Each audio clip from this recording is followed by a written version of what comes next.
D'abord pour tàmbali seen groupe bi c'est très convivial mais ay tooñkat bari nañ fi madame Niami xam nga tànk dama leen doon menacé ay tëj ay kaso ak affaire ngeen dox ki bés bu ñëwee. xam nga wax na fi benn affaire léegi boo xam ne bii c'est pas une question ni mu ko waxee c'est une affirmation parce que daf ne dama bëgg nga leeral ma parce que waxoon nga fi bi président Abdoulaye Wade nekkee defoon nga loo xam ni da ngaa dawoon dem seeti xalif général des Mourides. mënoon naa ko dóor léegi benn sommation interpellative mais du ma ko def. waaw d'accord parce que dafa dégg benn affaire. mu am ci cof. déggoon na fi ne masoon naa déposer benn lettre de démission. le khalife général a envoyé Pape Diop pour lui demander à ce que Thierno Lo bu mu quitter gouvernement bi na toog ànd ak Abdoulaye Wade. ok loolu de amoon na fi. foofu day laa fàttali ko une seule fois le khalife général yónnee ci man concernant des affaires de Abdoulaye Wade. te démission boobu li ko waraloon mooy. xalif général moo yónnee Abdoulaye Wade moo la convoqué. bi convocation bi amee. après ma dem te xalif général loolu mooy loolu di. man li xalif général bi nga ci dugal. laa ni benn yoon la masa am ci sama nekk ak Abdoulaye Wade mooy ba ma déposé lettre de démission mu yónni Pape Diop mu ñëw ne neel Thierno bu mu dellu gouvernement bi. te lettre de démission boobu c'était tout simplement que dama dem Darou Moussi def fa meeting daal di ne je fais appel à la clémence des juges. pour que ñu bàyyi Noël Malick Noël les gens jël affaire bi dem jox ko président Wade ne ko Thierno Lo nee na nga libéré Malick Noël ñu ñëw conseil des ministres président def conseil des ministres ba muy bëgg a jeex Zakaria Diaw jox ko benn chemise mu ne ah oui l'affaire Thierno Lo Thierno Lo tu ne nous parles pas tu parles à l'opposition mais Thierno Lo xam nga sama mandat bi moom noo defee dana jàll ma bàyyi mu wax ba pare ma ne ni mu jox ma man ko mais monsieur le président de la République depuis quand vous avez commencé à prendre des positions suivant des coupures de presse yéen a yaay wax toujours ne coupure de presse bu ñu leen déglu tey jii gis naa li ñu la jox sud la coupure de presse donc ci nga prononcé wu muy benn. Deuxièmement, je croyais qu'il y avait la séparation des pouvoirs et que par conséquent le fait que je dise que je m'adresse aux magistrats, c'est pas m'adresser au président de la République. Troisièmement, quelle conclusion j'en tire? Il y a un problème de confiance. Parce que vous dites quand le gouvernement passe à droite, je vais à gauche. Donc il y a un problème de confiance. Je vous demande, monsieur le président, dès l'autre conseil des ministres qui va venir, je vais vous envoyer les CD. nga déglu li ma wax après ñu apprécier. ma jox ko boole ko ma note na ko je voudrais au prochain conseil des ministres. si nga may interpellé woon nga lire lii et que nga waxaat ci ma dégg te bi may ñëw ma préparé sama lettre de démission dugal ko sama chemise de conseil des ministres ne si jamais il vient au conseil des ministres il n'aborde pas la question bu ma rombee mook Souleymane Ndéné Ndiaye ma jox Souleymane Ndiaye sama lettre de démission et c'est ce que j'ai fait le président est venu il a fait un conseil des ministres tuddul kenn jox naa ko sama lettre nee naa ko naa mu tubaab ne je reçois tel ñaari nit tudduma ma taxaw Souleymane romb ma mën ko jox ko lettre bi ne ko je vous quitte dem j'ai convoqué mes directeurs j'ai commencé à faire mes dossiers de passation de service un témoin de l'histoire est là c'est Guirassy Guirassy est venu à mon bureau di wax foofu ne du ma fi jógee waroo quitter la barque tu es ceci tu es notre grand tu es ma wax toutes mes valeurs toog na du génn tant que renoncé wu ma man ma continuer suma dossier de passation de service madame Mbaye woo ma ne ma le président de la République voudrait vous rencontrer à 17h na nga ñëw bi ma dikkee soog ci salle d'attente bi le Pape Diop romb dem dugg ci bureau président bi mu génnaatee ni ma Thierno gisuma la woon xalif général nee na bul bàyyi Abdoulaye Wade na nga toog ci biir gouvernement bi man nga Pape Diop li may wax kii toog woo ma fi ba ma duggee dinaa ko wax li ma koy wax ma dugg le président m'a dit qu'est-ce que tu fais je n'accepte pas ta démission man ko monsieur le président avec tout le respect que je vous dois xam nga lépp am nga xam-xam mais xamoo nit bi may dugg si fii di la fekk à la présidence de la République dama ñëw ne la je ne viens pas pour les déluges moo ñëw ne la président bureau bi ma jógee j'ai tout télévision café moquette tout derrière moi ma ñëw nga dugal ma fii ministre conseil building administratif naka yu toj ndox mi dama fekk sama biir bureau beneen business 1 an liggéey naa ko ak yow fii comme ministre conseiller bi may ñëw fii ay 406 ngeen doon dawal ma dugg fi BMW 525 injection full option moom laa duggee fii di fay sama chauffeur pendant 1 an fayu leen parce que je voulais découvrir la République je ne suis pas venu pour chercher de l'argent nga toog yow ñu wax la yenn affaires yi nga wax ci une notion de confiance c'est pourquoi je quitte le gouvernement mais je reste avec vous ba kañ la affaire bi di jeex mën ma xoolal toppal fële tu es un garçon courageux on continue le combat jëluma sa lettre de démission tey jëluma ko ëllëg dama Thierno Lo da ngeen defe ni yéen ñun lépp la ñu xam ak ngeen defe ni ñun ay nitu neen lañu man gaa yee ma ñëw rek jox ma dossier bi monté fii coow ci man ma ñëw conseil mi wax ci mais tu es un garçon courageux on continue le combat et c'est un homme que je respecte beaucoup qui m'a beaucoup appris et koo xam dama ko doon topp par sa position panafricaine ma ànd ak moom ba mu jeexal li mu fi doon def. D'accord. Voilà l'histoire madame. Foofu ngay déggee affaire kii. beneen bi si doole ñëwal ci kii brèche bi mu dollee ko brèche bi. xam nga brèche bi ñu koy def c'était du temps de Abdoulaye Wade. gars yi dañoo def foofu benn erreur bu mag boo xam bi en matière d'environnement kenn waru ko woon def lañ fa def ça ne se justifie pas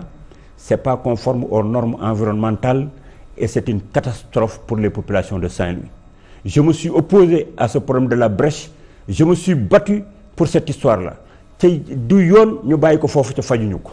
je suis contre la brèche. mën nañ ko faj gis nga y a pas un phénomène écologique environnemental bu amul solution man j'ai vu des gens yoo xam ni ils ont projet de protection côtière et dans cette protection côtière il y a une solution pour la brèche le professeur Goumbalo que vous connaissez tous mi ngi fii dem leen ci moom moi j'ai une acquaintance intellectuelle avec lui en gestion environnementale on a plusieurs projets pour régler le problème de la protection côtière yii nekk fii ci booru la kii wu monument Goudiaby bi ak affaire yooyu yëpp nous avons une politique de protection de tout le littoral parce que la protection côtière mënoo ko def par tranche parce que foo fatt ndox mi day set beneen voie il faut prendre tout le littoral te kooku il faut associer les bailleurs de fonds pour que ñu def organiser naa fi conférence bi defoon naa montage bi yëpp avant mooy quitter environnement pour que ñu organiser cette conférence des bailleurs pour la protection côtière tant que defuñu ko mënuñu di ko régler de façon parcellaire kooku mënul nekk donc pour la brèche j'ai même les mêmes positions il y a une solution pour régler le problème de la brèche et c'est quelque chose qui ne fallait pas faire et le président Wade bi nga xam ne defoon na ko mujjoon na regretté ko xam ni ça c'était pas à faire. D'accord. Donc et c'était ma position en tant que ministre de l'environnement. loolu laa doon défendre. D'accord waaw alors Abdoulaye nga ne ko jaar-jaar bi. lan la ci rëccu ak lan nga ciy rafetlu. benn affaire daal am na ci boo xam ne bi metti na ma ci espace politique bi parce que quand j'étais dans le secteur privé dama nekkoon koo xam ni kii ci ñuy def. président Wade maa ko njëkk ci infrastructure yi parce que quand vous êtes dans un pays où tout est à faire toutes les grosses installations du Sénégal yi ngeen di gis fii yëpp portent mon empreinte jëlal toutes les banques toutes les assurances la banque centrale que ce soit ici ou dans les localités du pays porte mon empreinte maay toog di def ay bilan thermique di travailler sur des plans di def étude bi def réalisation def maintenance def ko pendant 38 ans infrastructure dans un pays man def naa ko ma dellu si jóge foofu ñëw di wut mission de service public nga ñëw joxuñu la milliard joxuñu la suuf loo am yaa ko liggéey mais ku la wër te yeb peut-être ba ma nekkee secteur privé kenn yebu ma woon. man toog naa nekk secteur privé am sama groupe électrogène sama quartier bi ma nekkee ministre amatuma fit taal groupe électrogène bi. parce que soo ko taalee la ñuy wax oui parce que ci gouvernement bi la nekk mi ngi nii ñun ñoo nekk ci pénombre bi moom mi ngi taal groupe am ma tëj sama groupe li ma nekk ministre yëpp amu groupe sama kër. aw ma policier devant mes maisons te mosuma occuper une mission administrative ci li ma nekk ministre yëpp ministre conseiller ba ni ma ko jógee mosuma dugg ci logement administratif sama kër laa toog samay doom dama leen doon yóbbu Gentina di leen yóbbu fu nekk. sama benn doom amatuma possibilité ànd ak moom dugg ci Gentina nekk naa ministre du tourisme samay doom duñ dugg ci hôtel bi ma xam ne maa ko seef mosuma faa dugg nekk naa ministre ba jeexal ko sama soxna mos sa dugg sama ministère samay doom dugguñu sama ministère sama benn directeur bu am fit ne la sama soxna mas na koo woo mbaa sama mbokk amul nga jaar foofu di montrer l'exemple di jox di tracer si ngay jaar mais ñuy def fu ñu jóg saag ba ñuy dugal pañe yi nëbb ya fruit yu nëbb ya fa leen lay dugal soo nekkee ministre boo dawalee oto ñu ni état bee la ko jox boo solee mbubb mu rafet ñu ni sàcc nga suñu xaalis ku la war a joxañ la ku war a dugg sa vie privée dugg ci vie privée si c'était à refaire du ma ko def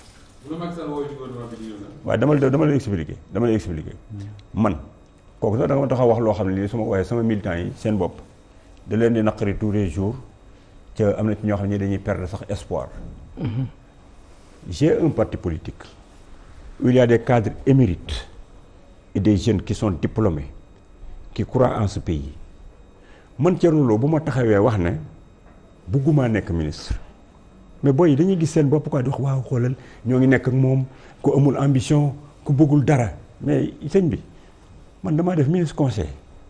nekk ministre de l'environnement nekk assemblée nationale président commission urbanisme habitat nekk fa président défense et sécurité ñëw nekkat ministre de l'artisanat et du tourisme est-ce que man ma vie doit se réduire à être un ministre man su ma génnee fii di def de l'intermédiation di liggéey li may gagner moo ëpp li ministre di gagner kon man je peux servir mon pays à ne pas être ministre mais gis les compétences que j'ai ak département yi ma jaar li nga xam ne moo ma metti ma boole ko ci aussi moi je ne peux pas être ministre de l'environnement mais def lu bari ci secteur de l'environnement xam mën naa leen koy citer benn par benn nekk ministère du tourisme organiser 2 salons internationaux du tourisme ba ma jox ma la médaille d'or de la fédération du tourisme parce que la première édition que j'ai organisée dañ koy composer avec le top réseau de Paris mais bu ma toogee ngir yàlla bu ma nekkee ci benn majorité xanaa nit ñi war nañoo am générosité pour dama wax ne Thierno kaay nga xalaat lan nga xam ci affaire environnement bi pour que ñun li ñu dénk mu gën a dem ki yor tourisme bi ma def ñaari salon du tourisme 3e édition bi xanaa war na ma ne mais Thierno kaay noo def woon beneen bi kaay naka lañ mën a def ba def 3e salon du tourisme ñun mais moom boo ko defee man ma toog di joxe sama xam-xam sama xalaat di leen jàppale ñu am ay performance ci zone yi ñuy def loolu laa doon wut ci alliance bi mooy capital d'expérience bi ma am et de marquage des ministères où je suis passé ma mettre ko à disposition de ceux qui me rencontrent te faut pas que les gens disent que lu tax muy waxee nii damaa joxe exemple bi d'abord biñ ma nemee ministre du tourisme dama ñëw ma woon dem si yàlla Jacques Baudin woon dem si yàlla Souris Aïda Gassama dem si yàlla ñoxoor kii de Rufisque lu mu tuddati waay Ndiawar Touré ma convoqué leen au Méridien président ma ne leen yéen a ma jëkk a gérer département bii nous tous nous sommes des Sénégalais ca connaissance yéen ñi am ngeen ko ci secteur bi man maa ngi soog a ñëw kaay leen ñu boole suñu xam-xam pour que le secteur du tourisme développe ko dans la destination Sénégal ba capter les milliards pour que ñëw Sénégal au bénéfice de toutes les populations ñu toog fa def réunion amoon ca période boobu Abdoulaye Wade bëggutoon a dégg parti socialiste bi ma koy def tàgguwuma ko dama ko def à mes risques et périls et je l'assume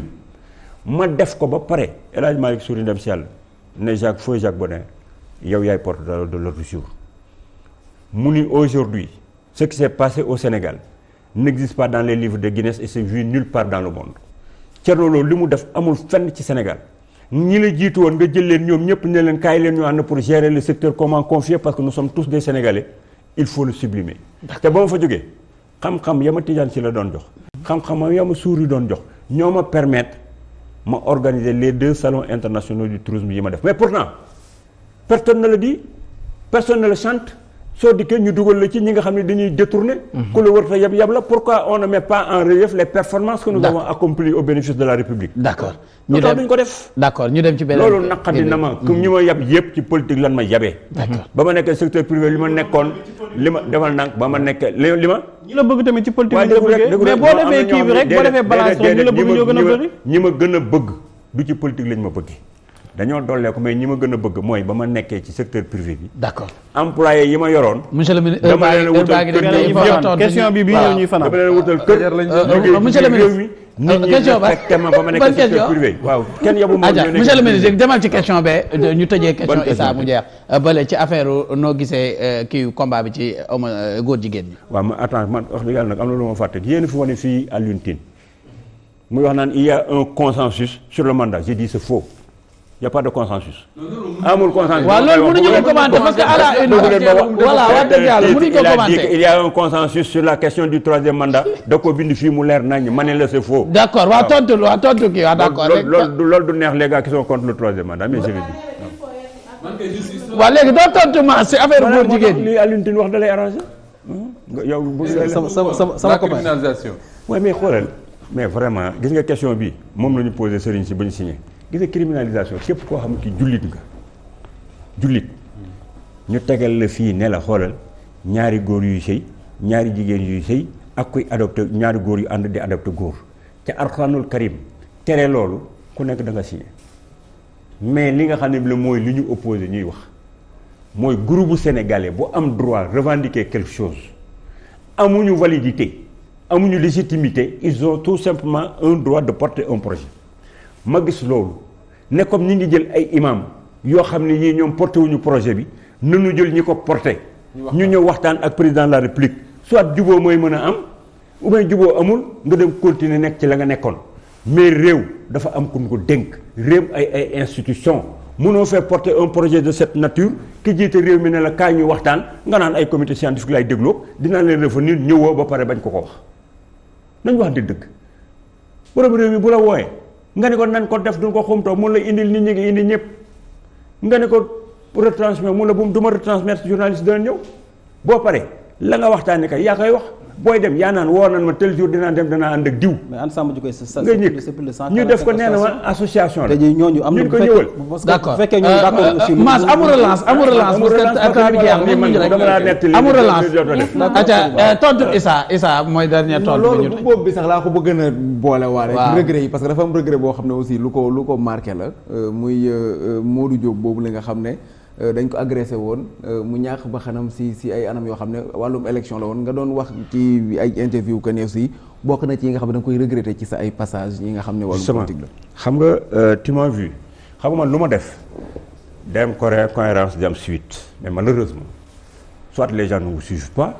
ou bien même quand il y a une pertinence duñ ko reprendre et c'est un drame da nga gis Modou Diop bi mu amee ma déplorer le fait que politique di jaral nit ñuy rey ay nit